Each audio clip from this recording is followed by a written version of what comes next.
శ్రీరామ్ ఈ రోజు చాలా ముఖ్యమైన రోజు. ఎందుకంటే ఈ రోజు అయోధ్యలో రాముల వారి ప్రాణ ప్రతిష్ఠ జరుగుతున్న సందర్భంగా మా దేవరబండ గ్రామంలోన ఈ రోజు కొత్తగా నిర్మిస్తున్న ఆలయంలోన అన్నదాన కార్యక్రమం జరిపించడం జరుగుతుంది. గ్రామ ప్రజల పెద్దల సహకారంతోన ఈరోజు మా గ్రామంలో ఉత్సవాలు చేయడం కూడా జరుగుతుంది. అయోధ్యలో 550 సంవత్సరాల నుంచి సమస్యగా ఉంటూ ఈరోజు రామలీల ప్రాణ ప్రతిష్ఠ జరిగిన సందర్భంగా ఆ ఉత్సవాన్ని పురస్కరించుకొని దేశమంతటా కూడా జరిగే ఉత్సవాల సంబరాల భాగంగా మా గ్రామంలో కూడా ఈరోజు ప్రతి సంవత్సరం శ్రీరామనవమికి మాత్రమే చేసేవాళ్ళు ఇక్కడ అన్నదానం అనే కార్యక్రమాలు. కానీ ఈరోజు రామలీల ప్రాణ ప్రతిష్ఠ సందర్భంగా ఆ గుడిలో కూడా పండగ వాతావరణంగా జరుపుకోవాలని దేశమంతా జరుపుకుంటుంది. కాబట్టి మన గ్రామంలో కూడా పెద్ద ఎత్తున జరుపుకోవాలని అనుకుని మీ గ్రామస్తులు ముఖ్యంగా మా దేవాలయం పురాతన పూజారి ఇక్కడ కష్టపడే దేవాలయం కష్టపడిన వాళ్ళందరూ సమిష్టి నిర్ణయం తీసుకొని ఈరోజు అన్నదాన కార్యక్రమం ఏర్పాటు చేయడం జరిగింది. ఈ అన్నదాన కార్యక్రమంలో గ్రామ ప్రజలందరూ కూడా పూర్తి స్థాయిలో పాల్గొంటారు. ఎప్పుడు కూడా మా గ్రామం పూర్తిగా సహకరించేటువంటి విషయాలకి ఎప్పుడైనా సహకరిస్తుంది. అందులో భాగంగా ఈరోజు కూడా పిల్లలు పెద్దలు మగ పురుషులు స్త్రీల తేడా లేకుండా అందరూ కూడా కార్యక్రమానికి హాజరవుతున్నారు.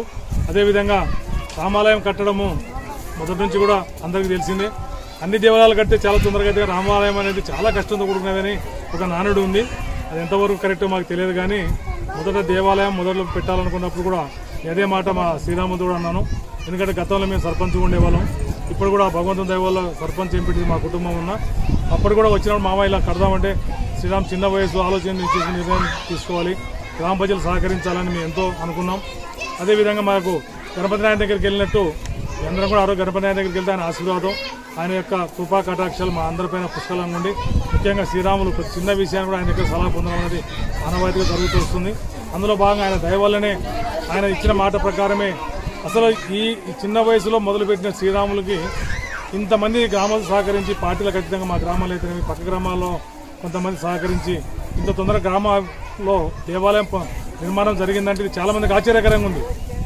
అసలు రామాలయం తొందరగా అయిపోయిందా, ఇంత తొందరగా అయింది అనేది. ఎందుకంటే ఇంత రాయి కట్టకము ఏదో ఇటుకలతో కట్టింది కాదు, కొంత ఇటుకలతో మిగతా అంత రాయి కట్టకంతోనే ఇంత పెద్ద దేవాలయము ఇంత చిన్న వయసులో కట్టించగలిగాడు అనేది చాలామంది ఆశ్చర్యం వ్యక్తం చేస్తున్నారు. అయితే గ్రామాల్లో గత 2 సంవత్సరాల నుంచి పంటలు సరిగా లేకపోవడంతో ఆర్థిక ఇబ్బందులతో అలా ముందుకు తీసుకెళ్తున్నాం. కానీ ఇంతవరకు పైన స్లాబ్ అయిపోయింది, ఇంకా గోపురం అని కట్టించాల్సిన ఆవశ్యకత చాలా ఉంది.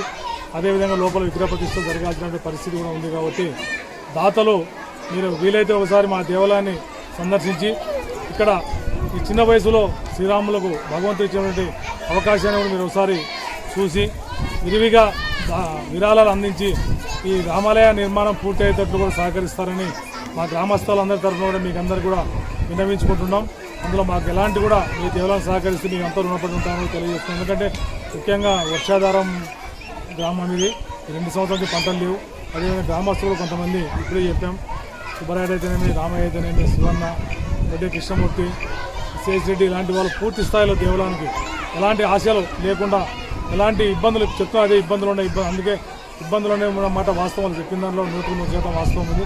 దేవాలయం పని కాబట్టి పెట్టిన ప్రతి రూపాయి కూడా దేవుని చెందే పని కాబట్టి మీరందరూ కూడా ఈ మీడియా ద్వారా కొంతమంది మాకు దాతలు వచ్చేటట్టు సహకరిస్తారని మీ పత్రికాముఖంగా గ్రామం తరఫున మీకు కూడా విజ్ఞప్తి చేస్తున్నాం.